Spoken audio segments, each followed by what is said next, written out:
안녕하세요. 로고스의 나정은 변호사입니다. 산재보험 급여가 지급된 경우에 그 지급이 이제 잘못 지급되는 경우들이 간혹 있습니다. 예를 들면 이제 이 재해자가 실제로 장애가 그렇게 심하지 않은데 장애가 심하게 남은 것처럼 이제 과장을 하거나 허위로 이제 증상을 과장해서 그렇게 해서 이제 장애 등급을 높게 받아서 급여가 이제 잘못 지급되는 경우도 있고요.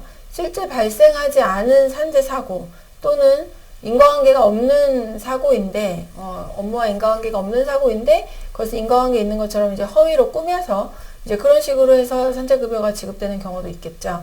그렇게 이제 잘못 지급된 경우에 그게 이제 재해자 측의 사유로 지급된 경우에는 그 지급된 급여액을 이제 징수를 할 수 있습니다. 내놓으라고 하는 거죠. 예, 그걸 이제 부당이득 진수, 환수라고 하게 되는데요. 이게 이제 법으로, 일단 근거 규정은 당연히 있습니다. 있어야만 이제 환수를 할 수 있으니까.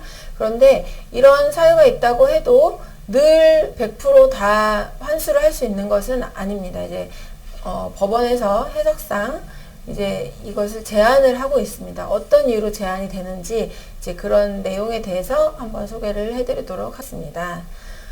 네, 방금 말씀드린 대로 이제 잘못 지급된 보험급여액을 징수하는 경우에 그 받은 당사자에게 고의 또는 중과실의 귀책 사유가 있느냐, 그 다음에 잘못 지급된 보험급여액을 용이하게 원상회복을 할 수 있는가, 또 그 징수하는 처분을 통해 달성하고자 하는 공익상의 필요가 구체적으로 어떤 내용이냐, 그 다음에 그 처분으로 당사자가 입게 되는 불이익은 또 어떤 것이냐, 그리고 그 불이익의 정도가 어떠냐, 이런 사정을 이제 골고루 다 살펴야 합니다.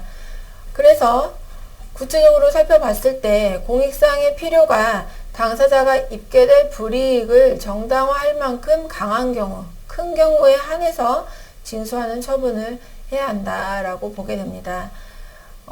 그런데 이제 이 판결 사안에서는 어떤 사안이냐, 이제 그렇게 개인의 불이익을 정당화할 만큼 공익적 필요가 큰 경우라고 할 수 없다라고 보았습니다. 왜 그렇게 이제 보았느냐? 일단 자문위가 정확하지 못한 의학적 소견에 근거해서 장애 등급 결정을 했다. 그런데 이 장애 등급에 관한 조사나 판단은 근로복지공단의 권한이자 책임입니다. 그러니까 자기 책임이라는 거죠. 장애 등급 결정을 잘못했다는 것은. 그 다음에 이 재해자가, 근로자가 장애 진단 당시에 장애 상태를 과장해서 표현했을 수는 있지만 재해자들이 보통 자기가 아프다고 느끼는 부분, 불편하다고 느끼는 부분에 대해서 어느 정도 과장하는 것은 사회통념상 일반적으로 그렇고, 원래 환자들이 의사한테 가면 너무 아파요 이렇게 얘기하잖아요. 예. 그러니까 그 정도는 사회통념상 그냥 어느 정도 예상해야 되는 거다. 그리고 또 주관적인 느낌은 사실 너무 다르기 때문에 이 표현이나 그런 정도에 따라서 차이가 있죠. 그렇기 때문에 근로복지공단에서 장애 등급 결정 시에 이것을 당연히 고려를 해서 판단을 했어야 한다. 그래서 단지 과장된 진술을 했다는 것만으로는 그 재해자에게 고의 또는 중과실의 귀책 사유가 있다고 보기는 어렵다는 것입니다. 그러니까 예를 들면 아예 걸을 수 있는데 못 걷는 것처럼 허위로 꾸몄다. 못 걷는다고 막 다리가 힘이 없어서 못 일어난다. 막 이러면서 그렇게 아예 허위로 그렇게 못 움직이는 척을 했다. 이런 것은 진짜 이제 고의나 중과실에 그렇게 있다고 봐야 되겠죠. 근데 단지 막 엄청 아파요. 엄청 불편해요. 이 정도 얘기한 거 가지고는 그걸 고의 또는 중과실의 귀책 사유까지 있다고 보기는 어렵다는 것입니다.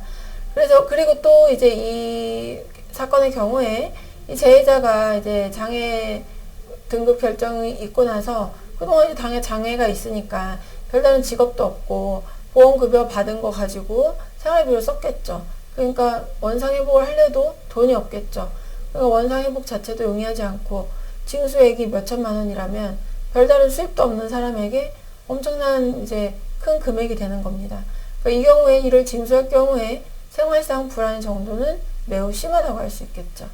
그래서 이런 사정을 고려한다면 이 부당이득금을 징수함으로써 얻을 수 있는 공익이라는 것은 재정적 이익밖에 없다는 겁니다.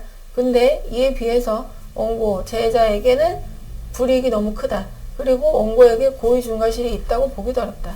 그런 이유로 이 사건의 경우에는 징수가 타당하지 않다라고 판단을 한 사안입니다.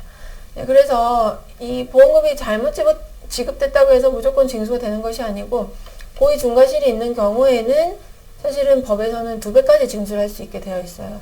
근데 실제로는 2배까지 징수하는 경우는 사실 잘 없습니다. 왜냐면 이제 너무 이제 그동안 사용했던 것들이나 이런 것을 일거에 회복한다는 것이 너무 큰 타격이 되기 때문에 보통은 이제 배액은 하지 않고 그냥 원액, 원래 금액 그대로 징수하는 경우들이 좀 더 많긴 합니다. 네, 근데 물론 사실 허위로 지급받는 사람들이 잘한 건 아니죠, 당연히. 그렇기 때문에 이제 구체적인 사안에 따라서 법원이 여러 사정을 고려해서 이렇게 이제 판단을 하게 된다고 보시면 되겠습니다. 오늘은 여기까지 소개해 드렸습니다. 감사합니다.